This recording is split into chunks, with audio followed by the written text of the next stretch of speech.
2, 3.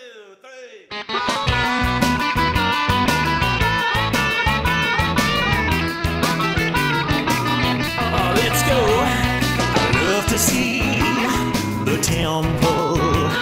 I'm going there. It is time for another episode of the Cultural Hall. It is not an Articles of News episode. It is not an interview episode. It is not a Saints Who Sport episode. What in the world could it possibly be? Well, the Pharaoh himself is here, so it must be a temple ticker. This is your first episode of the Cultural Hall. A temple ticker means we talk all things in and around temples, and sometimes we extend it out to buildings of the Church of Jesus Christ of Latter-day Saints.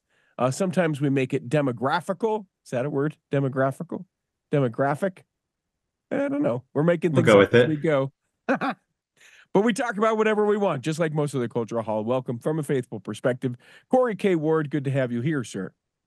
Hey, yeah, nice to be here again. Now, it sort of circumvents the order of which you would like to talk about it, but I want to start here. Taylorsville temple dedication. I got to go this last Sunday because that's my temple. If I had a really good arm, I still couldn't throw a rock to it, but it's pretty close to my house. And it was a unique scenario. I became that guy to my bishop, which was the worst. I felt bad. My temple recommend expired on the 31st of May, and the dedication was on the 2nd of June. So the morning of the temple dedication, I am at my bishop's house in my bishop's office far too early. Yes, yes, yes, no, no, yes, yes, no, yes, knowing. And I just felt I felt bad. I appreciated that. Yeah, I swore I would never become that guy, and just, he's brand new, and I did it to him. But worth it. Great. Yeah. Yeah. Happy yeah. for you. It was incredible. I don't know. Have you read much of like what Elder Gong said or any of the people as far as the dedication goes? Not too much. Yeah. Normally these church news articles are pretty vague. Yeah. Kind of just some general things about what the temple is and the Savior. I don't know. Doesn't seem like there's not much that I guess points like I don't Well, know. Let's see. one of the things that surprised me is I think like I thought when the apostles help with the different temples, right? Yeah. Elder Suarez is down in Brazil because he speaks Portuguese, or he used to live right by the temple site, right? There's a lot of things like that.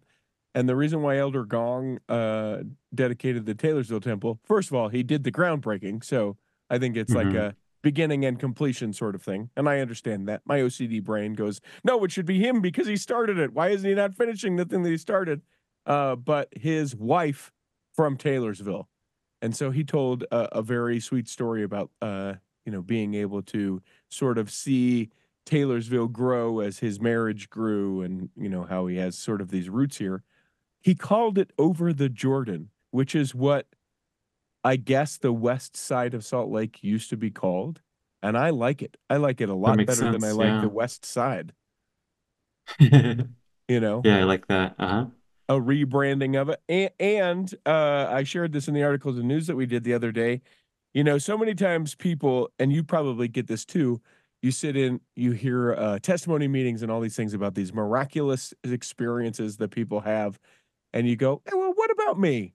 What about me, God? How about one of these times I get to feel one of these things, right?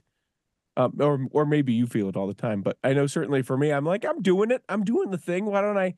It was incredibly powerful. Not anything that was said, although I did and still have continued to talk about Over the Jordan a bajillion times, but I don't think that's the point. But my grandparents, whose home I live in, and who integral in the in like the living fiber of Taylorsville, I felt them close. It's amazing. It was incredible. Nothing was said. It wasn't like, and do you feel the love of your ancestors? And I was like, oh yeah, I do feel the love of my ancestors. I was like, I'm sort of bored. I think I feel my grandparents right here. It was incredible. It was a super, super cool experience. So I Yeah, I was It's grateful amazing. that it I was like able it. to happen, and there were some funny things for sure. There on the camera, I can't prove that this happened, but on the camera, because they're just broadcasting the temple dedication from the celestial room. In the first shot, someone was scratching someone else's back, and then you see a little bit later that the person goes to do it and then immediately pulls back. I think someone said something to that person and said, "Listen, you can see the camera look like they had a realization that the hand was on the camera scratching the back." I can't prove it. I can't Those are prove the it, best. Yeah. but definitely anything from and I know I circumvented the way that you wanted to do it, but I did want to start there. Anything No. about the Taylorsville Temple that has been unique that is otherwise news or noteworthy? Um, it's interesting that he talks about, I guess he talked about an interesting paradox. He talked about how when you have a temple so close, you can just think, oh, I'll go next time. I'll go next week, next month. Mm-hmm. Um, and when a temple's farther away, you plan, prepare for your trip to the temple. And so he's definitely, I guess, cautioning people like, hey, even though you have a temple really close, like still plan to go often. So Yeah, yeah, that's wise. Uh, and with two sessions, do you know? I have a couple questions, and maybe you know the answers to them. Do they say does like Elder Gong? Because I know like mhm. the choirs were different from the morning to the afternoon session. Do you know? Do they say completely different things? Did you go to both sessions? No, I just went Or to the which? first. Okay. Yeah, they have different speakers. But does Elder Gong go, "Hey, you might have heard this already, but here we go a second time," or like, does he try and pitch the same jokes, or is it a completely different thing that he's prepared? um, who knows? It could be different for every apostle. Interesting. The last ones back in the President Monson days, they made temple dedications a lot more of a regional event. Mm-hmm. So like when the Ogden Temple was rededicated, all of Utah was part of it. Sure. Or when the Boise Temple was rededicated, all of Idaho. So that's the one I attended, where President Monson was there. When I was a missionary in Mexico, both the the Tijuana Temple was dedicated and the Mexico City Temple was rededicated, and it was broadcast to the whole country. Hmm. So and back then they used to, in the first session, they used to go out and like do the Sarah the The what's it cornerstone, called? right? They The seal the cornerstone ceremony. cornerstone. What a cool thing that used to be. I understand why we don't do it anymore, but man, that was cool. It did kind of take a lot, like there wasn't really that much time for speakers, but back then they used to have three sessions, one at 9, Mm-hmm. one at like 12, and one at 3. Yeah. And so just with the consolidation of, I think, the sessions, they got rid of that. And then and I remember that when I attended a later session, sometimes the dedicatory prayer was read by another person. They said, hey, this is the prayer that President Monson gave in the morning. Oh, Just interesting. read it. And so I don't know if Elder Gong read it both times, or you have to attend both, I guess, to know. Yeah. The other thing that was curious to me, President Nelson, there was a video of President Nelson within it. And Oh, I paid attention to the language that he used. My suspicion is that that video is played at all the temple dedications. Like now we're going to take a moment and hear from our beloved prophet, and it's press play because it's like, oh, the glory of the prophet or the temple and being able to be here and make sure that you come here and uniting families. There wasn't anything that was like, and Taylorsville has a unique purple color, or the stake center that used to whatever. There was none of that. It was, here is a holy place. I just wonder, like, do they on things like that? This is me just speculating at this point. Do they go, all right, this is temple dedication video year 2024, take one, and we kind of go for it, and then he does another one next year? Or is it like, here is boilerplate, when there is a temple dedication under President Nelson and he's not there personally, this is the video that we play? If anybody knows, I'd be curious to know that would about be that. interesting. Yeah. Yeah, I'm reading through the dedicatory prayer, and he does say, it's like, we remember our treasure over the Jordan heritage. Yeah. He says, for many years, there's been families from many lands and languages that have come to this part of the valley, which is true because when I go to the west side of the valley, there's a ton of Spanish speakers, a ton of Polynesians, and Yep. it's probably the most diverse part of Utah. Yep. And it's better than anywhere else in Utah. So take that, There all we of us go. over here over the Jordan. I really love it. I love the term. And I'd never heard it before. I think that's why I'm so infatuated with it. So, um, Yeah. So there was 38 stakes have been assigned to this temple district, which is interesting because it only leaves the Jordan River Temple with 30 stakes. And Jordan River Temple is like twice as big. And so it's very interesting that now the Jordan River Temple, I guess, has a little bit more space in it for people there. And we'll see how packed Taylorsville is until they build the West Jordan. yeah, well, don't you think that like once the West Jordan Temple gets done, and then ultimately the Harriman Temple as well, that will just go for people that can't see. I'm shaking all the stakes and stuff into a thing, and then we throw them back out on the board. I mean, it will be completely redrawn and different. Oh yeah. Yeah. So I'll take it. We can have 38 stakes there. Here's the Uh, thing. I can't think of what the name of the place is, but if you go to the Taylorsville Temple, directly north in what I would say is not the crummiest strip mall, but near close the crummiest strip mall, there is uh-huh. a Thai food place that is worth getting takeout. So go do your temple ceremony, your sealing, your whatever you're going to do. Get yourself some takeout, and then go to the Jordan River Parkway and sit on a park bench and have the whole over the Jordan experience. And it's pretty incredible. That food is fantastic. We've been there multiple times. That's a great on the ground recommendation. Thank you very much. And if you like Everyone. Chinese food, there's an old Marie Callender's that is now it's a place called Red Maple, and it's right there as well. So make sure you get yourself some Chinese food there. Lots of really good uh not American food right by there, and it's real good and real affordable. It's that stuff where they're like, yeah, we do this and we're making a living, and we're not going to charge an arm and a leg yet. So, all right. And were you able to go to the open house before it No, closed? thanks for pointing that out. I was trying to Okay. make that nice and vague. No, I did not. I Something didn't. that I remember from my trip there was that I was with someone and she asked one of the guides that she said that one of the like the panes of glass on the side of the font was frosted. Hmm. And so she asked like, "Hey, why is there frosted glass right there?" And I guess the reason is it's where the witnesses sit when you're doing baptisms. Um, Apparently they put that frosted glass there because occasionally women will have too short of skirts. And so if you're in the font, you'll be able to look up the skirt of whoever's sitting there. Interesting.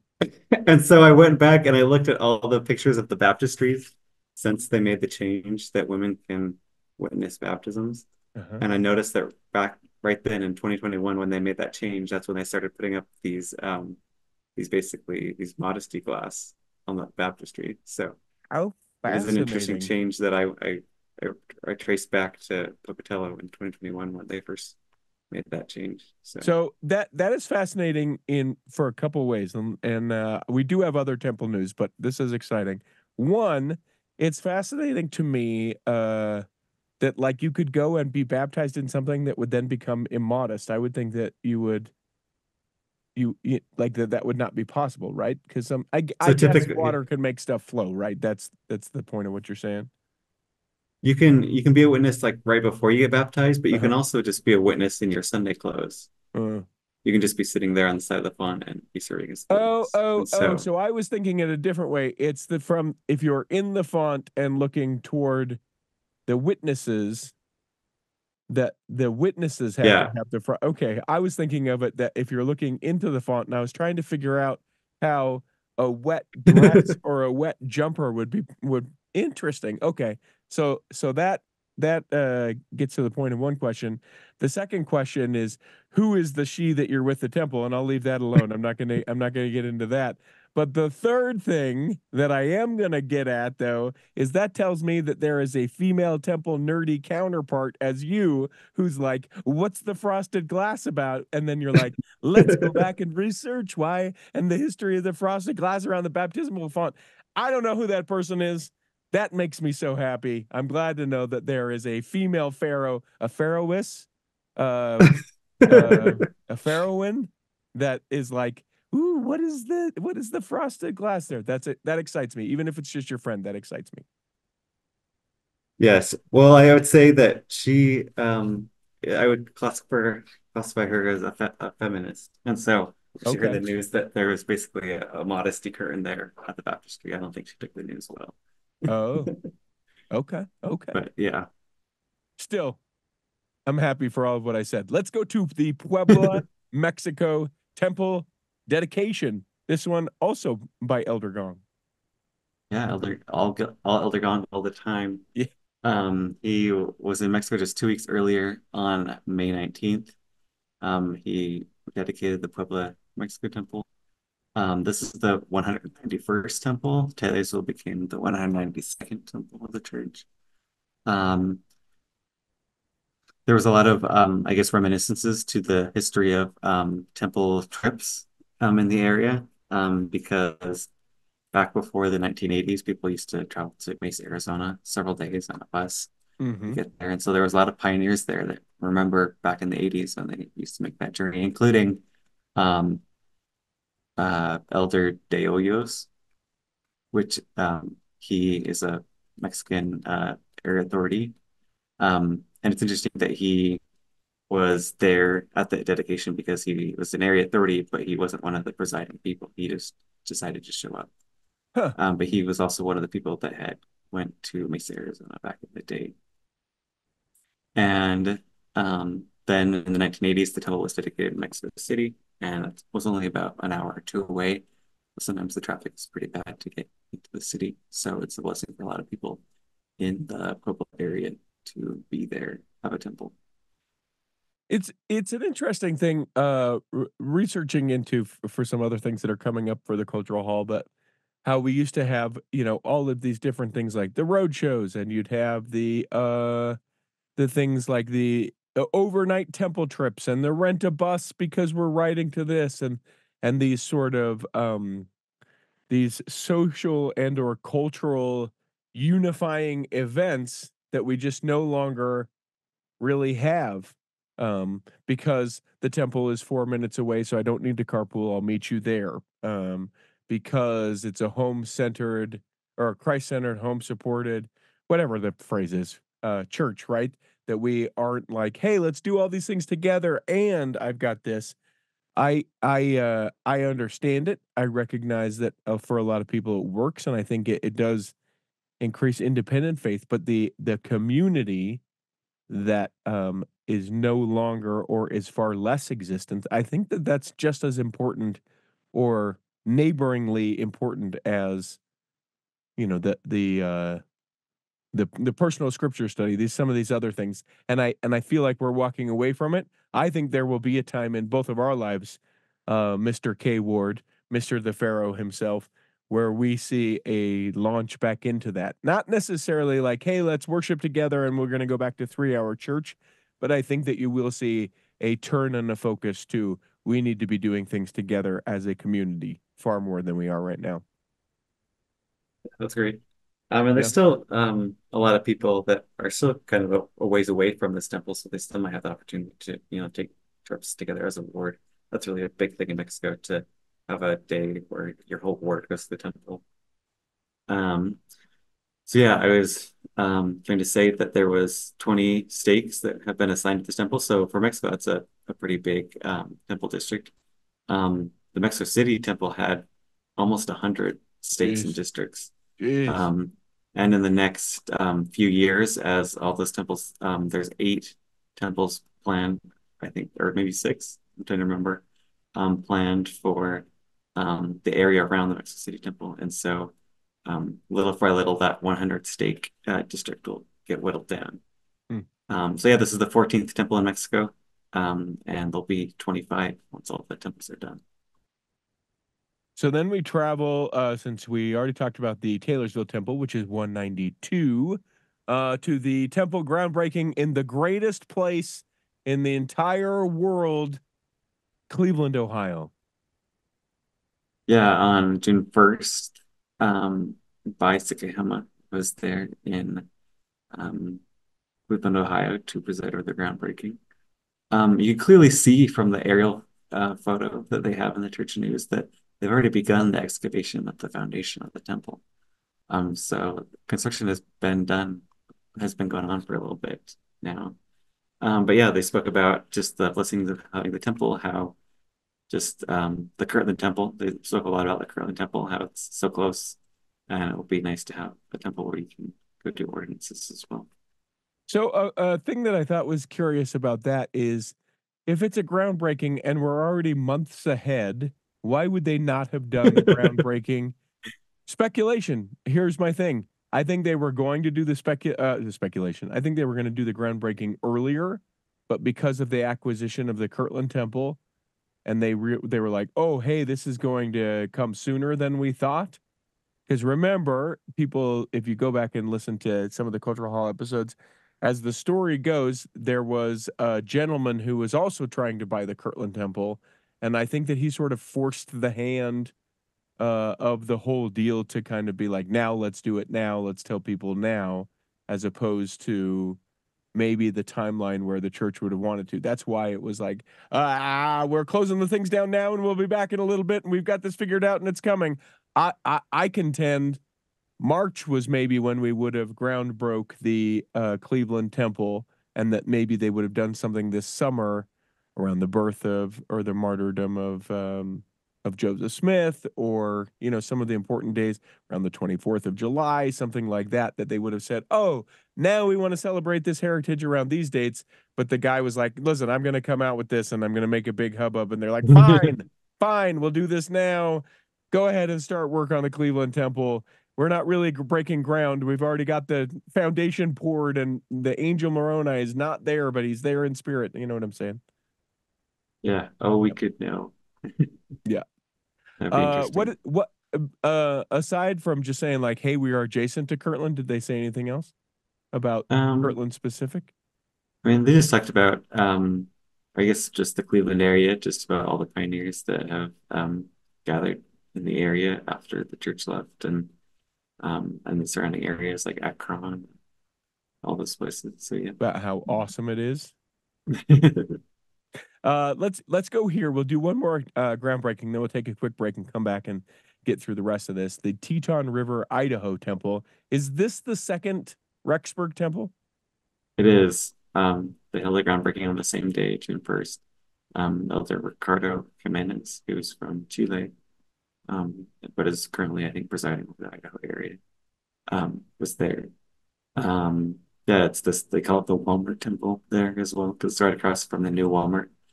Um, it's on the same street, second east, or second east is the street where the Rexburg Idaho Temple is, and just a few miles down the road, there'll be this new, bigger temple, even almost twice as big. Um, they talked about a lot about winter because this is like the first weekend I think of like good weather in Idaho that people are Yeah, like, wow, it's so nice out. And so yeah. people talked about just like enduring through the winter and about how our pioneers endured through the winter, how when Brigham Young sent people up to the region, they said, that's too, the winter too bad here. Like we can't grow crops. Even in the summer, it freezes. And so he said, Freeman told them, all right then, perfectly all right. We need that country. It will be right, and we will settle it. So talked about that heritage. Like there's some people from Sugar City who is like right across the highway. That's where my grandma and my some of my ancestors settled from Switzerland. So this Mm. temple's really close to where they lived. There's also a resident from Sugar City that talked about how um, in 1976, when the Teton Dam collapsed, it flooded a lot of Rexburg and Sugar City, and it said it even engulfed the temple site. Hmm. And so he says, I wonder if perhaps that flood cleansed this location for a future temple. Oh, interesting. A very interesting symbolism from this gentleman. Yeah, and probably not, but I like the idea, right? The symbolism, if with Noah we baptize the earth, then fine. Yep.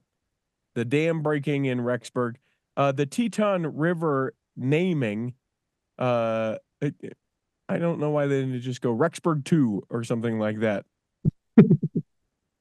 Yeah, I think it's just they said it's right in between the two forks of the river. So Okay, well then I'll allow it. But whenever I think Tetons, I always think of over and around Jackson, and so I think it's it's not sort that of a far away. You can actually even see the Tetons from Rexburg. If you go to Rexburg on a clear day, you can clearly see the Tetons. Okay. So, yeah. All right. Well, then you have convinced me. Let's take a quick break. When we come back in the second half, we've got so many more things to talk about. Things like dedications announced, groundbreakings announced, rendering approvals, construction updates on various temples. And can you believe it? There is a little bit of controversy around some temples. We'll get to that as well, all coming back in the second half of the Temple Ticker. BestDJinUtah.com is the website. That is where you go if you would like me to come and DJ your event. Now, will I do a family reunion where you all wear the same t-shirts? You bet I will. Will I travel to wherever you're at? Am I reasonable as far as what I cost? Yes. Do I bring a good time? Yeah, all the things. Listen, Best DJ in Utah, it's my company. It's a thing I do that allows me to be able to have the time to do the cultural hall. So if someone's getting married, you think, man, they need a great DJ. You're throwing a party, whether it's a 50th or 60th or 40th or 20th or whatever the party is. I've done them all and would love to be able to do that. An anniversary party, certainly done those. I did a baptism in 2023. Yeah, we did a big dance party at a baptism. Spoiler, not a Mormon baptism, but it was fun nonetheless. BestDJinUtah.com is a website. I will get back to you within 24 hours with a quote. Come on now.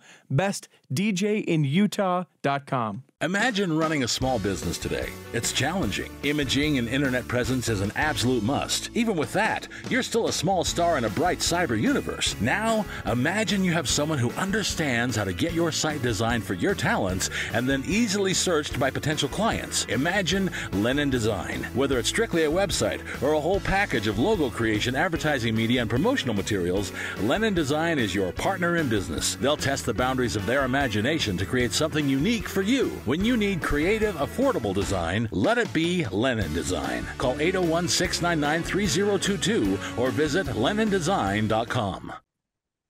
Here in the second half of the Temple Ticker, I want you to know that you can become a Patreon saint of the Cultural Hall. Well, what does that mean? That means that you're taking those face cards with president faces on them, and you're saying, you know what? I appreciate what the Cultural Hall does and putting your money where your ear is. It's so great. Here's the thing, because you can sign up with Patreon and you can go just like your Netflix, just like your Hulu. You can just say, hey, you know what, give those guys a couple bucks a month, and then you don't ever have to think about it again. You don't have to fill out a form. You don't have to get an envelope with the last bishop's name on it to put the donations in. You can just do it online electronically real quick, and we appreciate the heck out of it if you would.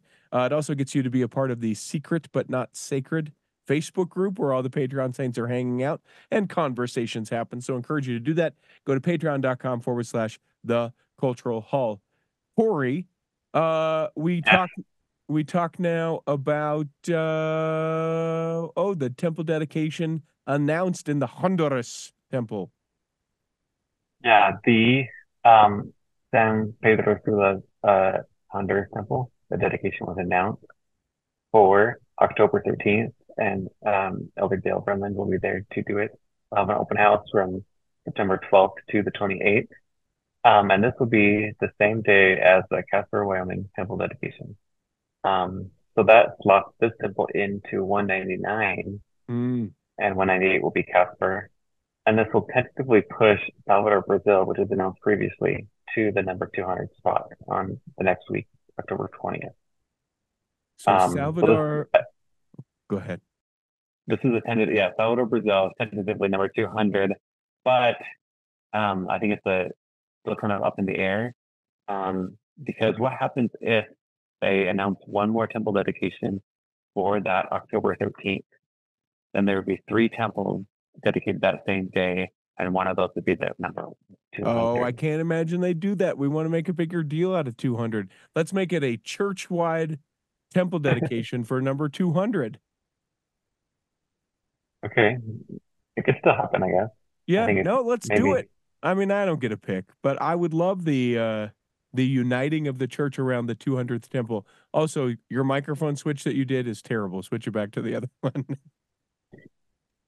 Why Okay. not? Why not? What was number 100? What was the 100th temple? Do you know off the top of your head? Yeah, it was the Boston, Massachusetts temple. Oh, so much better. So yeah, see, 100. We should have done. We should have done the Boston Temple as a church. It would have been a wicked church service, and then I don't know what we say for Salvador, but we could all get yellow shirts that say Salvador on them, and we all, whenever we see another member of the church that day, we say Salvador. There are marketing unifying opportunities that the church is just letting go by the wayside. Do you know what Salvador means in Portuguese and Spanish? It's Savior, isn't it? Savior, yeah. So you can have the temple named after the Savior could be the number 200. So. Yes, that's what I'm saying. Let's adopt it. Let's do it. Prito, this is the thing that I'm going to have to be able to pronounce better. All the different names and places of temples. The Prito Temple, and the groundbreaking down there. Is that right? Yeah, the Ribeirão Preto, those R's in Portuguese aren't like they are in Spanish or English. They're kind of soft. Ribeirão Preto. So yeah, they'll have a groundbreaking this month on this 22nd, and Elder Joni L. Koch will be the presiding authority. And then Brazil gets another rendering of a temple. Let's talk about the news. My fingers are air quoting about this temple. Yeah, the Mesa Brazil temple. We saw what it will look like. What's interesting is that they had previously announced that this would be a single-story temple of 19,000 square feet. But when you look at the rendering, it's clearly 2 stories. And so either the information was wrong or they had a last-minute switch in that design. I don't know what happened. But it looks more similar to a 25,000 square foot 2-story temple, similar to the other temple that we saw in Teresina, Brazil recently. And this is the one that's located right next to that department store that has that big replica of the Statue of Liberty. So this will be interesting to see when this is built. So is the speculation that they went, oh, that's not enough space, or we misjudged the membership here and we need to make it a little bit bigger? Is that the thought? I think it's probably just some miscommunication with the PR people of the church. I don't know what happened, really. Maybe the size, the footprint of the temple was like not, because those 19,000 square foot temples are more rectangular and long. So I wonder if they just decided that this footprint, this square footprint kind of fits the site better. I don't know. I would be curious to know if it's just a simple miscommunication or if it was like, guys, we announced this, and since we announced this, and now that we're here, we've looked at the different things, and because of the changing of how many it has to be in a stake and how many people in attendance and all the things, that we need to make this a little bit bigger. Let's accommodate. Or if it's just like, John, you told me it was a 1-story, John. Now, John, now we got to change this. I don't know why his name is John, but I like the idea that that's how and what happened. Crazy. Okay. Guatemala? Yeah, we also saw a rendering of the previously announced Huehuetenango Guatemala temple. This is like a gleaming white Spanish colonial temple. I haven't seen a lot of these super white temples lately. A lot of them are kind of off-white granite, but this one will be like a white stucco with some nice kind of Spanish colonial accents that are on it. So yeah, absolutely gorgeous. Those two, especially. Temple approvals. Here we go. We head down to Las Vegas. Not all too happy necessarily about the Lone Mountain, Nevada temple. Yeah, last week we talked about the size, about maybe the traffic impact and the lights at night. Pretty standard complaints that we see in other places. But the Planning Commission, after a 6-hour meeting with standing room only, they approved the temple. So I guess there's probably not a lot of legal mechanisms to deny building a temple here. So we'll see what the city council will say. And I think this kind of signals a change in the approach of what the church is doing now. They're starting to contact members of the church and ask them to support the temple. And so hundreds of church members all showed up in blue shirts to the planning commission, and they had a petition with 10,000 signatures to show that members all over the valley and Las Vegas are approving of this temple, and they're trying to, I guess, kind of drown out the opponents of the temple. However, they gathered 5,000 signatures, which is not insignificant either. So we'll see how this goes forward. But we had 2 signatures for every one of theirs. So take that, opponents of the church. You don't fight our telephone tree. We will blue shirt. We will unite a meeting. It was pretty crazy. 6-hour long. Boof, boof. And there's other contention about the McKinney not in McKinney temple down in Texas. There's also some hubbub, some not we like Jesus and we like temples just fine, just not here in not McKinney, which is actually Fairview, which is where the temple is, which is very confusing. Why don't we call it? Doesn't matter. Rant for a different time. They don't like it down in Texas either. Yeah, this meeting happened literally like the day after we recorded last time, so it's a little bit old news. But the Planning and Zoning Commission voted to deny the permit of the temple. So the church was not as successful as getting that recommendation as they were in Las Vegas. However, the city council will make the final decision at the end. But there was quite a long, maybe contentious meeting, you could say, where a lot of people spoke in opposition. Actually, most people spoke in opposition. And these people all wear green shirts. They said Fairview United, even though they are a city within the Dallas metro area, one of the largest cities in the United States. They still very much view their community as rural. The temple's about 3 minutes away from a JCPenney and a mall, but they still say this is a rural area. We don't want a large building here. It's too tall. 16 stories would be, I guess, the height of what the spire is. One of the church's 70s spoke in the meeting. He talked about the religious symbolism of a spire, how it points to heaven. He insisted that a spire is part of the temple symbolism and that it's protected by federal legislation, as we've kind of discussed previously. But the thing to me about that, yes, a spire points towards heaven. But does it not feel a little like Tower of Babel to be like, hey, the steeple needs to be real high. We need to make it 16 stories so that God will receive our temple and spire. Like I don't know. I guess someone commented. You can find, by the way, links to all these stories in the show notes. Corey does an amazing job about putting these together. But I just feel like at some point and on some level, don't we just go, got it? People have an issue with a tall steeple. That's not the point. Let's look at all of these steeples and let's bring it back. Or do we just go, no, we need a tall steeple. It is our civil right to have a tall steeple. Make it a tall steeple and just let them know that it's religious liberty, religious freedom. We're going to make a tall steeple. I just don't get it. Yeah, so I think the intent of this legislation that passed Congress, it was so that basically a local community couldn't tell a religious entity how to design their own building. Mm-hmm. So like I think about the Greek Orthodox Church that was built in a rural area, Payson, Utah, somewhat recently. And you could see that, the neighbors, they don't want this kind of tall church in the area, or they don't want that it has kind of gold onion domes on the top. Mm-hmm. But for Greek Orthodox religion, those gold onion domes are like literally symbolism of their religion. Yeah. And so I think the legislation is so that basically the intent is that basically a local entity, government, shouldn't be telling a church how to design its own building. So that's kind of what the church is trying to argue. Meanwhile, I think they're just saying like, does it really have to be that tall, the tallest thing in the town? Sure.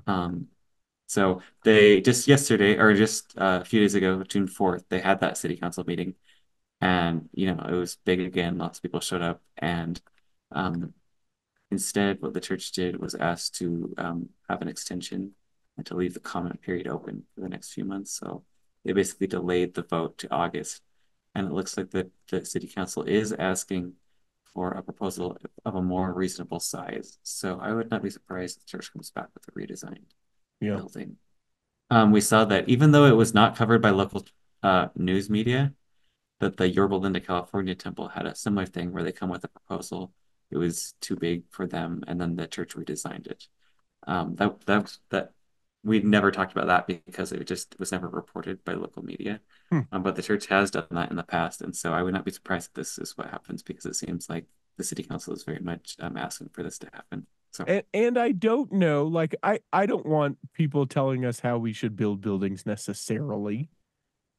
But we also don't want to be like, well, we did it the way we want to do it. And 87% of the community is like, we hate that building. We hate those people, the way that they just got to do whatever they want. Like, I think that means something as well. And it doesn't matter. If it mattered, if there was some part of the doctrine that was like, and I, the Lord, saith to thee, Joseph, that the steeple must be 16 stories or higher, because that's the symbolism of 16 stories or something like that. Okay, then I'll go with you and be like, no, it needs to be this.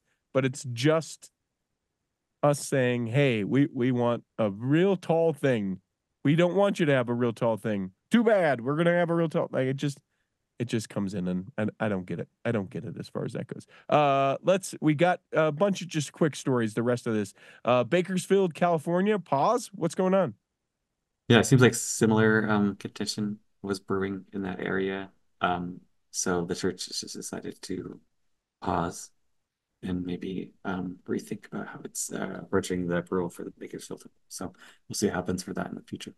Now, not very common, not a story that we'll hear very often, but there is a refurbished Angel Moroni placed again on top of the Mount Timpanogos, Utah temple. What's the story with that? Struck by lightning? Needed just a repolishing? Yeah, so actually the church does this somewhat frequently with all the ancient Moroni temples that are still in use. They kind of have a rotating cast of Moroni. They take one off, they refurbish it, and then they find a new temple that has one that's been on there a few years that maybe struck by lightning, or maybe just like if you get close up pictures of these ancient Moronites, you see that there's a lot of like just weathering, a lot of like stones that have hit it, or I don't know. But every few years they need refurbished, and so you see that now it's kind of very difficult to track these angels because they move from temple to temple every few years as they refurbish them. So that happened recently in Mount Timpanogos. So. Well, it was hard to keep track of them until I got my Find My Moroni app, and now you can travel with Moroni as he travels across the world. There's somebody that's thinking, just like the little thing that you get on the dollar bill. Where have I been? You can follow the Angel Moroni around. I know too from talking to someone within the church that either bullet or pellet or other things like that, that the Angel Moronis are shot and or gone after in that way as well. In what was maybe the most startling picture, the Provo, Utah temple is gone now, but some of the stages of deconstruction of that temple were a little jarring to see. This is the inside of the temple, and I remember that exact spot, and oh my gosh, this is where the temple is right now. Yeah, you could look in and see the mirrors of the celestial room and the seats in the endowment rooms and everything. It was really interesting. All the pictures that I'll have a link that has some great pictures of all that. But yeah, right now it's basically they're just kind of taking out the basement. And yeah, if you drive by Rock Canyon now, it's just like, wow, there's nothing there. Yeah. But soon there'll be a new temple. So Salt Lake Temple, maybe one that at least everyone has seen more pictures of than a lot of these temples that we're talking about. What's new with the Salt Lake Temple? yeah, so recently we kind of thought that maybe the Christmas statue would return to one of those visitors pavilions on Temple Square, but it was officially confirmed that on the south pavilion, on the west side of the west pavilion on the south side of the temple, you'll have the Christmas statue there. So I was there a little while ago, and if you walk past, you see there's just this like big box in the middle of that little visitors area. So that's where the Christmas is right now. They'll uncover it when it's done.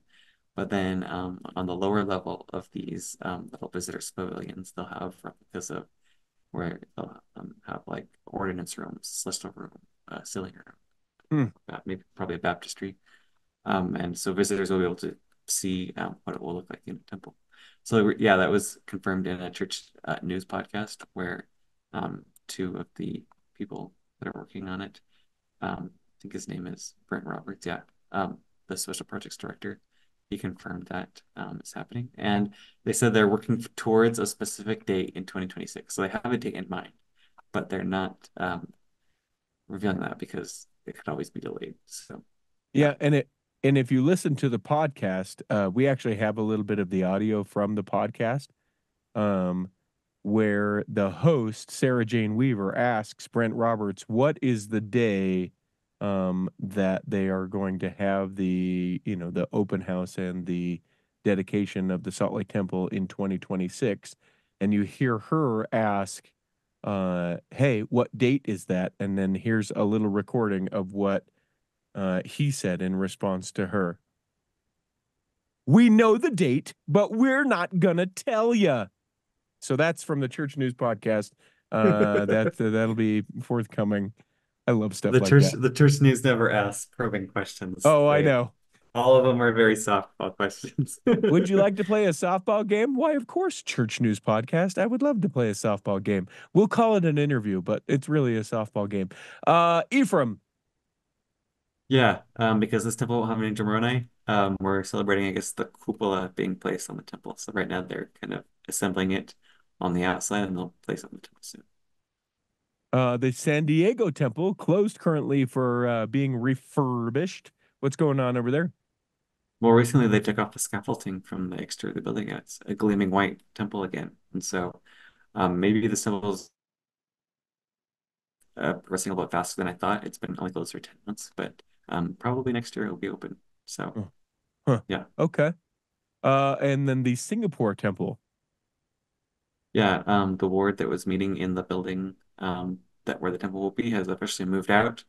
I guess that they've selected a general contractor to start construction on the building. However, there's been no groundbreaking announced yet. So this temple should be under construction kind of soon. We'll see how fast it gets off the ground. And then the Anchorage, Alaska temple. This is one of President Hinckley's when he did the big launch of the temples. Little itty bitty one. And they're going to put it in the same like place where the Anchorage temple is, just like on the other side of it. And then they'll demolish the Anchorage temple that exists presently. Is that the thought? That is, yeah. And so it's interesting that you see there's some really great pictures of the foundation of the new temple being built, and it's right there next to the other temple. And so right now, the beautiful Alaskan summer, you can see the mountains in the distance and the green trees and everything on the side of the temple. But it is interesting that there was like never a groundbreaking held for this new temple, because I guess it's technically, I don't know what to call it, a renovation, even though it's more like it's a new temple that's completely being built. So well, think about, I mean, this is me being particular, but think about like how how that would go. You're like, we dedicate this ground over here for the building of a temple, we already did this one time, 30 feet to the west. This is what we were talking about. we want to dedicate this ground. Like, I feel like it's just sort of encompassed, and I also get the feeling that because of so many of like the structural and complications with the Anchorage temple, that they're just like, let's just get this thing going. yeah, the temple was initially very small, and then they decided that's too small, so they added on a second story, which has like another ordinance room and another sealing room. And so it's a very, I've heard by someone that has visited that temple that it's very kind of cramped and kind of just a weird floor plan. And so, yeah, definitely building a new temple, I think, was probably a better option than renovating the old one or expanding the old one, because I don't think there was a lot of options to expand the old one. So yeah, because then you look like that house in your neighborhood that was once just a one room, and then people kept adding onto it, and you're like, in the world is that? The Anchorage temple is the temple that taught me the lesson that not all LDS temples are open all the time. I happened to be in Alaska, and I was like, I'm just going to drop in and do a temple session. That's not how it works. Not in Utah. That was my Utah privilege showing when I was like, yeah, I'll just go. I'm just going to do it. And they're like, we don't have a session on this day ever. And those are the days before online reservations. Yeah. And so I bet it was really hard to try and find when it was open. Yeah. Yep. Okay. So then let's see. Apostle visits. Yeah, recently Elder Christopherson was in the southern part of Africa, and he visited 3 countries that have temples announced: Angola, Mozambique, and Madagascar. So it's interesting that Elder Christopherson chose to, I guess, pay attention to these 3 nations where soon there'll be temples. So very interesting. Now, I want you to research something. This is not necessarily temple related. But it is member of the church related. But I don't know which Brandon it is. If it's Brandon Sanderson or Brandon Mull, and I know that you'll know what I'm talking about. But in Utah, and this is a great way to end this because this is completely non-temple related, but it's just the kind of thing. Do you know where I'm getting with this? I don't. So Evermore Park is this place. It's this failed thing in Utah County where they're like, we're going to make a fairyland and you could come and, we're trying to make it to be this thing. And recently it went bankrupt or was sold, had to be shut down. Do you still not know what I'm talking about where I'm going to be? I actually do know about this. Yeah. Okay. I know what Evermore. So which Brandon is it? I actually didn't know that any of them were behind this. Yeah. So I didn't really know the backstory.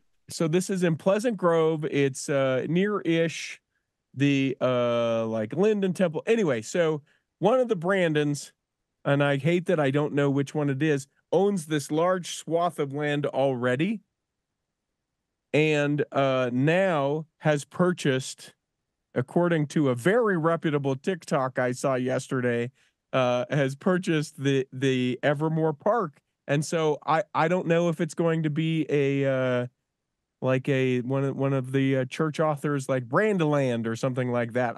I'm telling you, I think it could be. It's the guy. Let me ask if this helps you. I'm sorry that I didn't bring this up, but this is the kind of way that I, first of all, get people to speculate and share news. Dragonsteel, which Brandon is that? Do you know which Brandon that would be? No. No idea. Okay. Well, I've given you some sort of thing because now at this point, I need to know if that's Brandon Sanderson. Okay, I just figured it out. So Sanderland, is that what we call it? Because I'm in. Okay, I think you're onto something. Because his thing is all about dragons and all of the things. I'm telling you, you'll be able to come out to Utah, make the pilgrimage to the temples, and stop by Sanderland. Let's do it. I don't know that that's the best name, but it's not the worst. It's not the worst. And I apologize to your employer who just sacrificed half an hour of their employees' time because you'll be looking it up going, does he know what he's talking about? Is that from something? While you're at work today. So I think that's it as far as that goes. Temple Ticker, you can always find us at the Cultural Hall. You can follow Corey K. Ward's special Facebook pet project that he does by finding the thing that Corey's going to tell you how to find it. It's called Latter-day Saint Temples around the world. And it's not to be confused with the chapels from the Latter-day Saints around the world. Those guys are phony. Those are a bunch of fakes. Yeah, I post every day. Come on. Yeah. And Corey in the show notes will make sure that there's a link to that there, so we point you towards the right one. Do not fall for the abominations of the Facebook pages that don't even post every day. Corey posts every day. And then when there's some more temple news, we'll come back and chat again. Corey, I hope that this episode has nourished and strengthened your body. Hope that if you were sick or or couldn't make it this week, that you'll be able to make it next week. Oh, well, thank you. I appreciate that. And that when the time comes, you'll be able to travel home in safety. In the meantime, Chris at Alpine Lakes Travel, Rick McGee, Debbie Wanless, Chocolate Cake Bites Podcast, and the Tiger with a U will be saving a seat for you On the back row of the Cultural Hall. Save me a seat, it's sure to be neat on the back row. We really gotta go on the Cultural Hall show.